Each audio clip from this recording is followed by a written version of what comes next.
Behind every stage, there's a story. And behind every platform, there's real life. Yo, what's up? I'm Charles. And it's me, Shilese. Welcome to Beyond the Platform.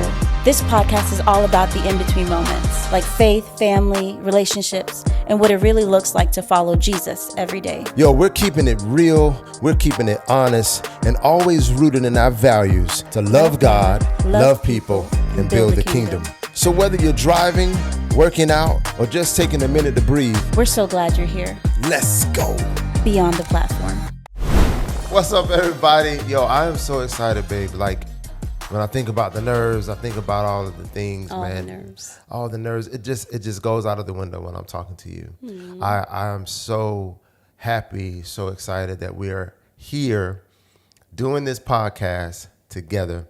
You know, if you're tuning in, we hope that you are going to get something out of this. Yeah. Today's episode is called Then and Now.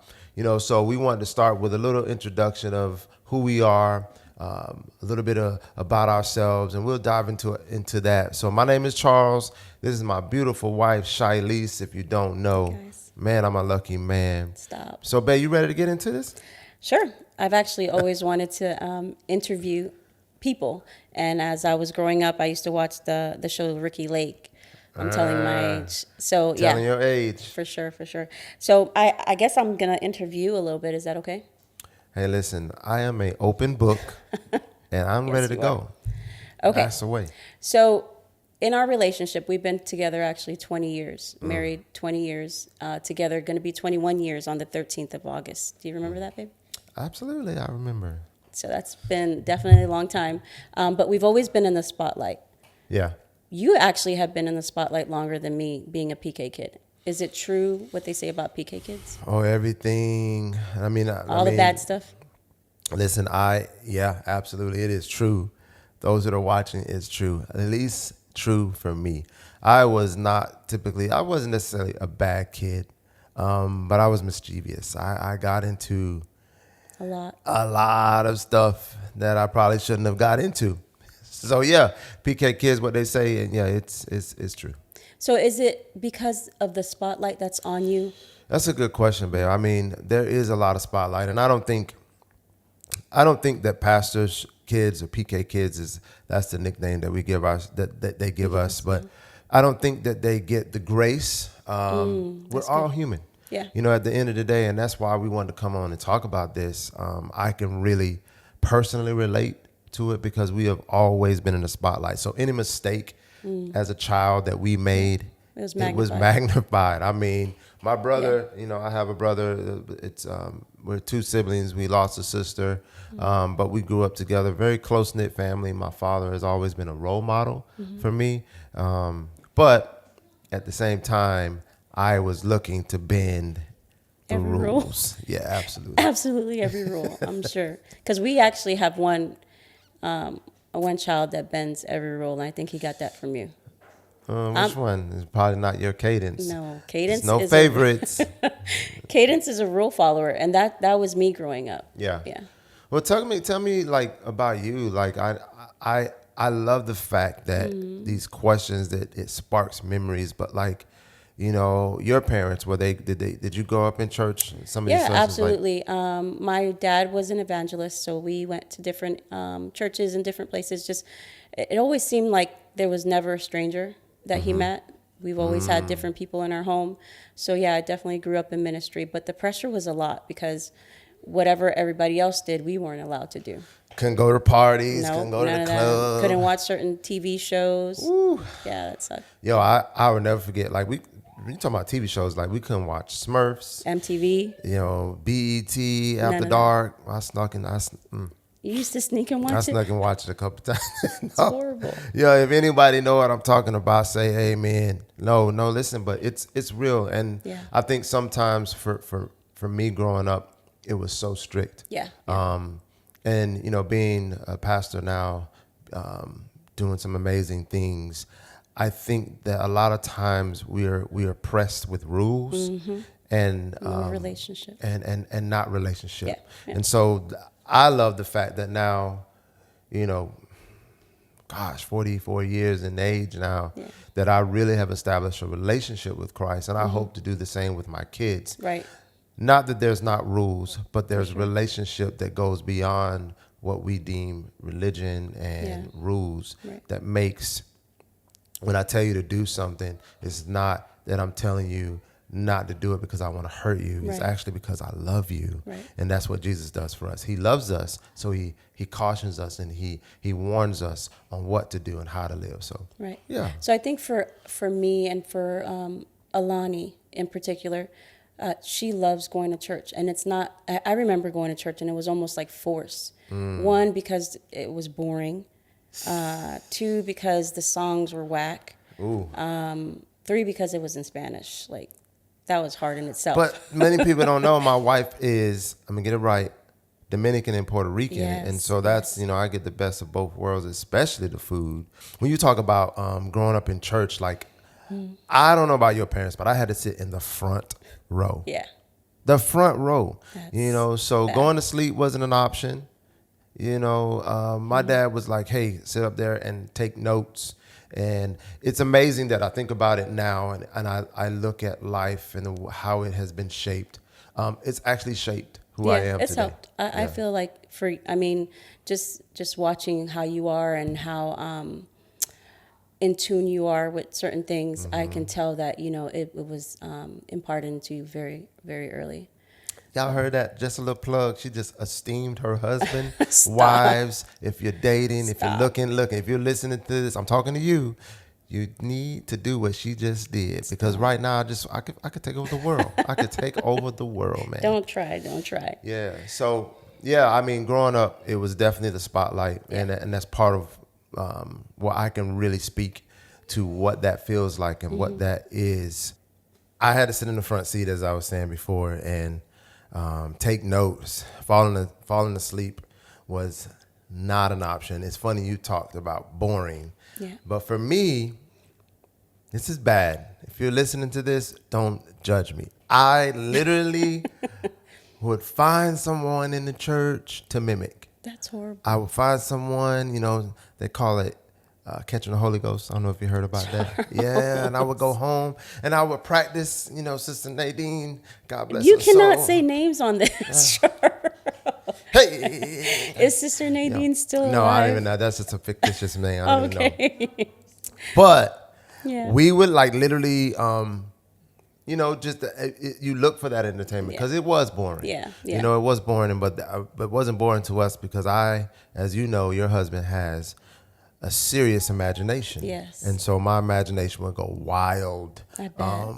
in service. But I like the fact now that my dad did bring us to church. Yeah. It did feel a little bit forced, but For sure. when it comes to raising our children, what do you think? Because I may have my own opinion, but what do you think as far as I that? don't want it to feel forced, because I know what that felt like for me. And it almost drew me away when I was able to make my own choice, because I just didn't feel a connection. I didn't have a relationship. And I think what has helped me in this season with our children is kind of encouraging them to have that relationship, and putting them in an environment where it is fun. Like, Alani loves youth. She loves to go to different conferences, and I see how that is building a relationship with the Lord. So yeah, we learned. Absolutely. From our upbringing. Kudos to kudos to us. Snap your Yeah. fingers. Okay. Do your stab.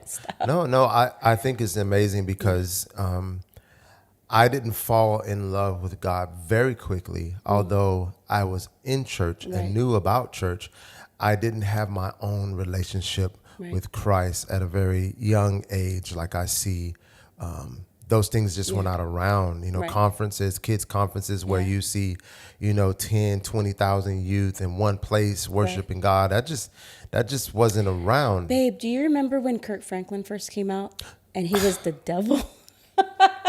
Do I remember when Kirk Franklin came? First of all, I'm a huge Kirk Franklin fan. I mean, that's like one of me. You're not supposed to have idols. No, you're not. But You Kirk love Franklin him. was a big part of what honestly Inspired you? inspired me to do music, inspired me he made church cool. Yeah. For yeah. me. But I mean, for the older generation, I remember. Oh, they tore him down, no nailed him to stomping. the cross. Yes, they did. Stomp. No, you couldn't do Yeah. that. I mean, that was like very edgy, very on the line of, hip hop and dancing in the Right. church. And I mean, he do be twerking though. Stop. No, Kurt be twerking, man. Kurt, hey, listen, Kurt be getting it. Kurt be getting it. I wish I could move like that. I love him. I love him. But what I love now is that he's opened the door for many people. Forrest Frank being one of them, where our kids, like our 7 and 8 year old, are able to, rap those lyrics that he gives. What's your favorite Forrest Frank song? Man, kudos to Forrest Frank if he ever sees this podcast, which I believe was. Send it to him. I mean, Forrest Frank is a revolution when it comes to is it Gen Z? I don't know. Our kids are Gen Alpha. It's one of them generations. It ain't skippity. No, I think for me, my favorite song, maybe Drop. Okay. I like the fact that he has this new song called My Jesus, he be making lemonade. Hey. Yeah, that one. That one's Because good. life does, life throws challenges and curveballs at you. But when you get a lemon, God has the ability to give some water and put add some little sugar to it. Sugar. And now you got lemonade. Yeah. For sure. So I love Forrest Frank and what he does to today's generation. So talking about back then, is there something that you wouldn't want our kids to know? I knew you was gonna go there. What? Couldn't be that bad. I don't want my. It's crazy. So if you're listening to this, if you're a parent, even if you're single, and you haven't had kids yet, it's something to really be admired when it comes to raising kids. For me, I don't want my kids to have a childhood like me. Don't do what I did. Please don't do Wait what I a minute. did. What do you mean by that? I was just not very godly. I had a godly mother, I had a godly father, but for me, I wasn't. I don't know. I can't really think of anything that I wouldn't want them, like if they were ever to see or hear this. What do you have? So do you remember when we first started dating and I would like sleep in the car because I was so in love and I wanted to be there and you caught me? Second. I know where you're going. Oh, yeah. I mean, can I tell the story? Yeah, go ahead. So we were dating. We talk about then and now. This was then. We did not want to separate. We loved each other. And I found out that my wife had actually been sleeping in the car. And there was a reason for it. At the time, I was in between blessings. Okay, I was in between blessings. And she had a vehicle. I did not. And she would give me a ride to work. Yeah. I was dedicated. She was dedicated. Committed. Yes. Yeah, we're going to get into that in a minute. But she was dedicated and committed to taking me to work. She was not going to be late. And so, lo and behold, I found out my to-be wife, then girlfriend, was sleeping outside of my parents' apartment. Yes, I was still living with my parents at the time. Yeah. And I'm like, no. This ain't happening. This ain't happening. You're not. Girl, and you he ain't finna snuck sleep me in out in the parking lot. It's dangerous. You look so good. Somebody gonna scoop you up. Charles. So I was like, no, I'm just like, man, you get come in this house. Come in this house. No, so I snuck her in. And if my parents ever hear this video, it was his idea. It was my idea. Mom and Dad. I take full responsibility. I snuck her in the house, into my room. But I do want to say this, publicly, live for all to hear. On the Bible, Jesus is my witness. We didn't do nothing. Not one thing. Not one thing. No. We sat there and was holy. Yeah. I was scared. I was for sure scared. I was scared. Y'all don't know my father. My dad was cray.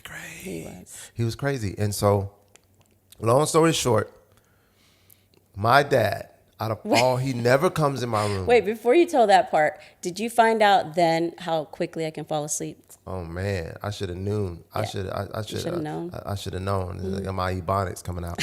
I should have known then that you were a heavy sleeper. I mean, no, but my father was a firefighter most of my childhood, and my dad had these shiny shoes that he would wear. I mean, He would shine them up. I mean, he was serious about his shoes. Maybe that's why I'm serious about my shoes. Yes. Anyway, ADD moment. But Squirrel. my father never comes in my room, guys. And this particular morning, about 4:30 Yes. a.m., he knocks on the door. And my nickname, I'm going to throw it out there for all to hear, was Puncho. Puncho. We're not going to talk about it. Just hear it, and we'll keep it moving. He knocks on the door, Puncho, and he's yelling my name. My eyes got so big.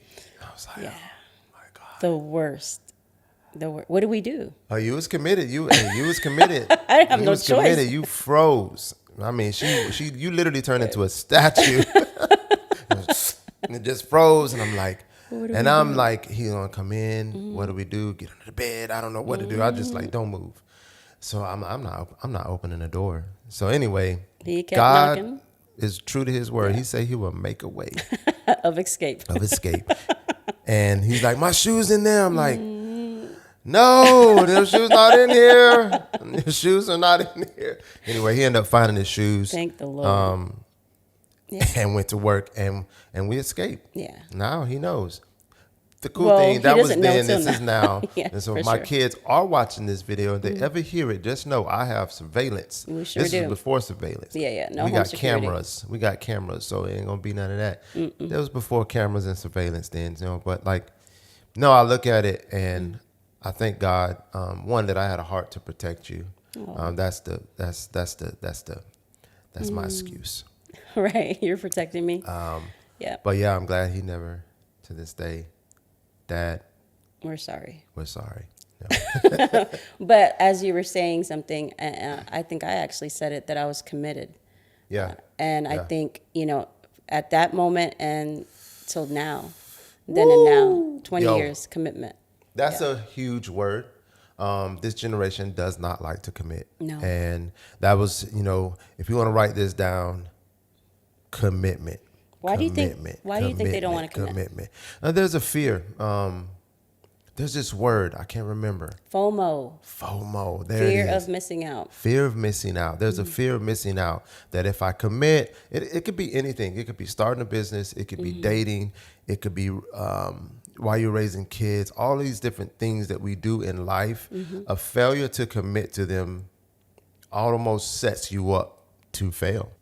I think commitment has many different ways. And like, I didn't know, talking about then and even into now, I think what has helped us commit is being able to just realize we didn't know what we were doing. We didn't know what I do really, really meant.